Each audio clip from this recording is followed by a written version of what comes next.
এত খারাপ অবস্থা হয়ে গেছিল তখন যে বাধ্য হয়ে শেখ মুজিবুর রহমানকে সেনাবাহিনী নামাতে হয়। আমি শুনেছি আমাদের সেনাবাহিনীর পুরানো অফিসার যারা আমাদের সময় অনেকে রিটায়ারে চলে গেছেন, তারা বলেছেন যে সেনাবাহিনীর অভিযানে যখন তারা গিয়েছে, এই যে দুর্নীতি বিরোধী অভিযান এবং মজুদদারি মুনাফাখোরি অভিযান, এমন অবস্থা দাঁড়িয়েছে যে যাকে ধরে সেই আওয়ামী লীগের নেতা এবং সেই ফোন করে ঢাকায়। তার পরবর্তীতে 15 দিনের মধ্যে এই সেনাবাহিনীর অভিযানকে বন্ধ করে সেনাবাহিনীকে ব্যারাকে ফিরিয়ে নিয়ে যেতে বাধ্য হয়। এখনো কি আমি এখনো কি সে অবস্থা না যে সেটাই আমি যাকে ধরে সে আওয়ামী লীগের নেতা? ঠিক এই ঐতিহাসিক কথাটা আমি বলছি। উনি কিন্তু তখন বলতেন, একটা অসহায় ভাব দেখাতেন যে গাজী গোলাম মোস্তফাকে বলতেন 7.5 কোটি কম্বল আসলো, আমার কম্বলটা কই। এগুলো আপনারা সবাই জানেন, এগুলো কিন্তু খুব ঐতিহাসিক এবং একেবারে রূঢ় বাস্তব। গড মাদারটা কে, যিনি কিনা দিনের পর দিন এই গুম খুন করালেন বেনজিরকে দিয়ে, আজিজকে দিয়ে বিভিন্ন জালিয়াতি করালেন। আজিজ সেনাপ্রধান হওয়ার আগে তার ভাইদেরকে মানে শাস্তি থেকে মাফ করিয়ে নিলেন। আপনি অবশ্যই সেনাবাহিনী দীর্ঘদিন ছিলেন, আপনি এগুলো বলবেন। তো সব মিলিয়ে কি মনে করেন আসলে নাটের গুরুটা কে? এখন এই যে সবাই বলতেছে যে হাসিনা ভালো, বেনজির আজিজ খারাপ, এটা আসলে কতটুকু সত্য? ধন্যবাদ কাজী মিশন ভাই, অনেকদিন পর আপনার সাথে দেখা হলো, খুব ভালো লাগছে। আপনার অনুষ্ঠান আমি সবসময় দেখি, খুব নিরবিচ্ছিন্ন ভাবে আপনি আন্দোলন করে যাচ্ছেন বাংলাদেশের গণতন্ত্রের জন্য, একাই লড়ে যাচ্ছেন। এই জন্য আপনার কাছে আমার অশেষ কৃতজ্ঞতা। আপনার মতো যারা আছেন তাদের প্রতি আমি সবসময় আমার শুভকামনা। বাংলাদেশে এই যে আজকে কয়েকদিন ধরে যে কথাগুলো চলছে, এটা তো আজকের না, এটা কিন্তু হাসিনার বাবা শেখ মুজিবুর রহমান যখন ক্ষমতায় ছিল, উনিও কিন্তু এই ধরনের কিছু কথা মিডিয়াতে, আন্তর্জাতিক মিডিয়াতে বলে গেছেন। কিন্তু এখনো যেগুলো আমরা দেখতে পাই, অনেক সময় পেপারে আসে, যখন সব জায়গায় যখন এই চরম দুর্নীতি দেখা দিয়েছিল, যার কারণে বাংলাদেশে দুর্ভিক্ষ হয়, তারা বলে আমেরিকান জাহাজ বন্ধ করাতে হয়। তা না, আওয়ামী লীগের লোকজনের সীমাহীন দুর্নীতির, যাকে চার্টার দল বলে উনি নিজেই আখ্যায়িত করেছেন। উনি বলেছেন আমি যাই ভিক্ষা করে নিয়ে আসি চার্টার দল সব খেয়ে ফেলে দেয়। তো উনি বোঝাতে চেয়েছেন যে চার্টার দল হচ্ছে একটা অন্য গ্রহ থেকে, মঙ্গল গ্রহ থেকে এসছে, এদেরকে কেউ আমরা চিনি না, এদেরকে ধরা যায় না, এরা খেয়ে ফেলে সবকিছু, উনি কিছু করতে পারে না, অসহায়ত্ব প্রকাশ করেছেন। এই চার্টার দল তো তারই লোক, তারই ভাগিনা শেখ ফজলুল হক মনি, তারই ছেলে শেখ কামাল, তার ছেলে শেখ জামাল, তার লোকজন, তার ভাই শেখ নাসের, তারাই তো এগুলি চার্টার দল, তারাই তো এগুলোর কন্ট্রাক্ট মানুষকে দিত, রিলিফ আসার আগে লুটে পুটে খেত। সেই নারায়ণগঞ্জের গাজী গোলাম মোস্তফা, যে কিনা বিশ্ব চোর হিসেবে পরিচিত ছিল, তাকে উনি বানিয়েছেন রেড ক্রসের চেয়ারম্যান, যে রেড ক্রস বিদেশ থেকে রিলিফ সাহায্য আসলে সেটা ব্যবস্থাপনা করে। তাহলে আপনি যখন একটা চোরকে রেড ক্রসের চেয়ারম্যান বানান, আর অন্যান্য যারা বড় বড় চোর আছে তাদেরকে আপনি ব্যবস্থাপনায় রাখেন, এবং এত খারাপ অবস্থা হয়ে গেছিল তখন যে বাধ্য হয়ে শেখ মুজিবুর রহমানকে সেনাবাহিনী নামাতে হয়। আমি শুনেছি আমাদের সেনাবাহিনীর পুরানো অফিসার যারা আমাদের সময় অনেকে রিটায়ারে চলে গেছেন, তারা বলেছেন যে সেনাবাহিনীর অভিযানে যখন তারা গিয়েছে, এই যে দুর্নীতি বিরোধী অভিযান এবং মজুদদারি মুনাফাখোরি অভিযান, এমন অবস্থা দাঁড়িয়েছে যে যাকে ধরে সেই আওয়ামী লীগের নেতা এবং সেই ফোন করে ঢাকায়। তার পরবর্তীতে 15 দিনের মধ্যে এই সেনাবাহিনীর অভিযানকে বন্ধ করে সেনাবাহিনীকে ব্যারাকে ফিরিয়ে নিয়ে যেতে বাধ্য হয়। এখনো কি সে অবস্থা না যে সেটাই আমি এই ঐতিহাসিক কথাটা আমি বলছি।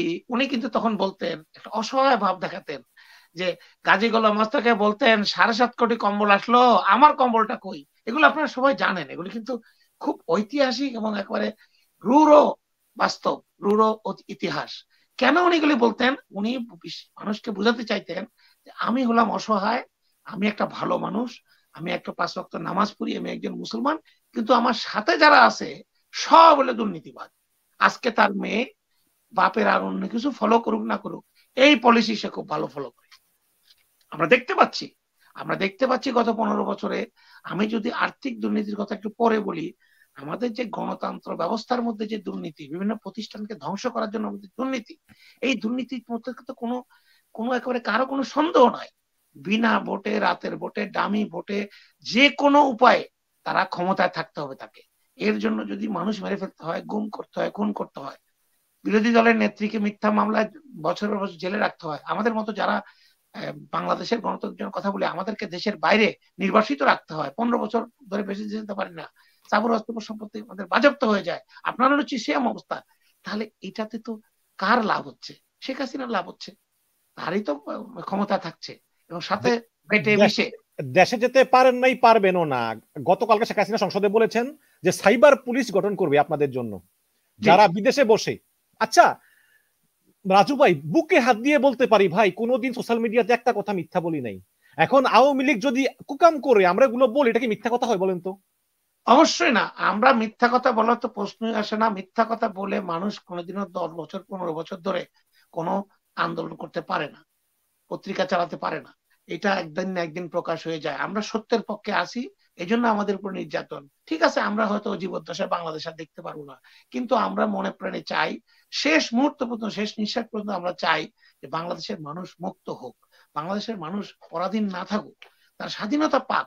এই যে আজকে অবস্থাটা, এমনি কিন্তু আজকে হয়নি। আজকে ভারতের নির্বাচন হয়ে গেল গতকাল, আমরা সবাই দেখেছি ভারতের নির্বাচন। ভারতকে আমরা অনেকেই বলি যে ভারত বাংলাদেশের নির্বাচনী ব্যবস্থা বলেন, সরকার ব্যবস্থা, তারা হস্তক্ষেপ করে, তারা তাদের সরকারকে একটা ফ্রেন্ডলি রেজিমকে তারা রাখতে চায়। আমি কিন্তু এই কারণে ভারতকে যতটা দোষ দিই, তার চেয়ে বেশি দোষ দিই আমাদের মানুষকে, জনদেরকে। তারা তো তাদের জাতীয় স্বার্থ দেখবে ভাই। আপনি আপনার জাতীয় স্বার্থ, আপনার পরিবারের স্বার্থ দেখছেন, দেখবেন, এটা তো আপনার অপরাধ না। কিন্তু আমি কেন আমার স্বার্থ জলাঞ্জলি দিয়ে আপনার সাথে সাথে তালে নেচে, কারণ আমারও তো স্বার্থ আছে। আমি ভারতের উপর দিয়ে চালিয়ে দিলাম, ইন্ডিয়া সব করছে, আমরা তো অসহায়, এটা ভুল। অবশ্যই আমরা কোনো দেশ অসহায় না। এই যে আজকে যে ইন্ডিয়াতে আপনারা দেখলেন এত সুন্দর নির্বাচন হয়ে গেল, এবং এই নির্বাচনে মোটামুটি একেবারে কাছে চলে গিয়েছিল, কিন্তু মোদির যে জোটটা পরাজয়ের কাছে চলে গিয়েছিল। এবং সবচেয়ে দুঃখজনক, আমি যেটা দেখেছি, কালকে অনেকগুলা নিউজ দেখলাম যে এক্সিট পোলের রিপোর্ট থেকে শুরু করে নির্বাচনী প্রচারণা, মানুষের মধ্যে একটা জনমনে একটা ধারণা সৃষ্টি করা, অনেকগুলি মিডিয়া মোদির পক্ষে সরাসরি কাজ করেছে। আপনারা জানেন মোদির ব্যাকআপ এবং টাকা পয়সার ব্যাকআপ অনেক স্ট্রং। আদানি এবং আম্বানি দুইটা গ্রুপই তাকে সাপোর্ট দিচ্ছে ফিনান্সিয়ালি। সেই কারণে সাধারণ মানুষের পক্ষে এই মিডিয়া সৃষ্টি করে, টেলিভিশন চ্যানেল সৃষ্টি করে প্রচার করা সম্ভব না। এবং সাথে সাথে বিরোধী দলের নেতাদেরকে, কেজরিওয়াল থেকে শুরু করে রাহুল গান্ধী, তাদেরকে বিভিন্ন রকমের মামলা দিয়ে আপনার কোর্টের ভয় দেখিয়ে অনেক ধরনের একটা ব্যবস্থা কিন্তু মোদি করেছে। তারপরেও শেষ রক্ষা হয়নি। কেন?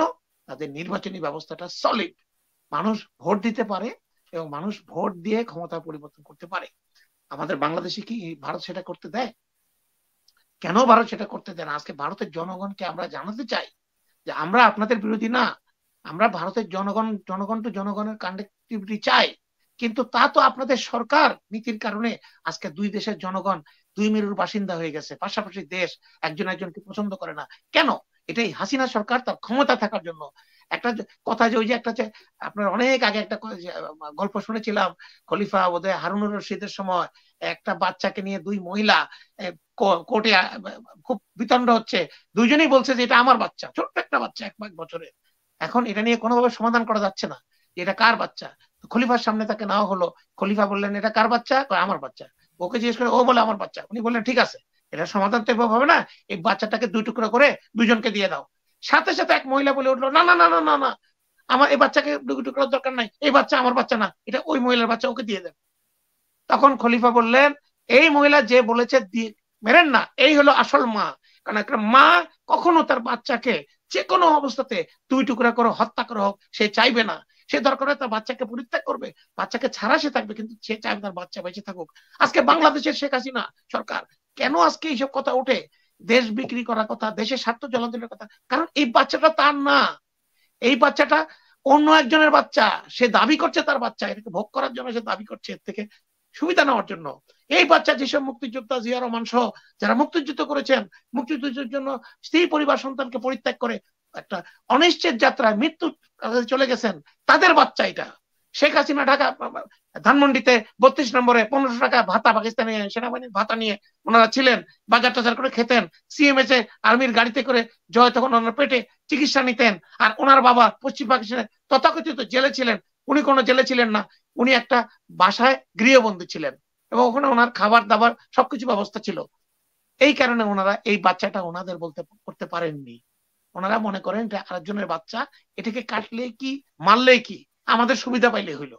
আজকে বাংলাদেশের মানুষকে বুঝতে হবে, আমাদের এই বাচ্চাটাকে আমরা জন্ম দিয়েছি, আমাদের ওই জাত বাচ্চা, আমরা এদেরকে রক্ষা করতে হবে, আমাদের ছাড়া শেখ হাসিনা এখন রাজু ভাই, আপনি যেহেতু ভারতের সাধারণ নির্বাচনের কথা উঠালেনি এবং এটাতে আপনিও সন্তুষ্ট যে অন্তত নরেন্দ্র মোদী তার একক সংখ্যাগরিষ্ঠতা সে পায়নি, দুটা দলের সঙ্গে জোট করতে হয়েছে, চন্দ্রবাবু নাইডু আর একজন কে যেন। এখন আপনি আসলে যদি এই ভারত এবং বাংলাদেশের নির্বাচনের তুলনামূলক একটা একটা মানে সমীকরণ মেলান যে আমাদের ব্যর্থতা আসলে কোন জায়গায়। আজকে কংগ্রেস যে ভূমিকাটা নিল, নরেন্দ্র মোদীও কিন্তু শেখ হাসিনার মতো একটু স্বৈরাচারী হয়ে উঠেছিল, হয়তো বা পুরোপুরি পারেনি বিভিন্ন কারণে, কিন্তু কংগ্রেস যেভাবে রিটার্ন করলো সেখানে সঙ্গে বিএনপির আসলে কোনো ব্যর্থতা আছে কিনা। প্লাস ওদের একজন ইউটিউবার আছে ধ্রুব রাঠি, আমাদের দেশেও তো অনেক ইউটিউবার আমরা দেখতে পাইতেছি, পিনাকি ভট্টাচার্য একজন আছে, ডক্টর জাহিদুর রহমান একজন আছে, তো আমাদেরও কি এরকম ইউটিউবারদের অভাব ছিল কিনা, সব মিলে আপনি কিভাবে মূল্যায়ন করবেন?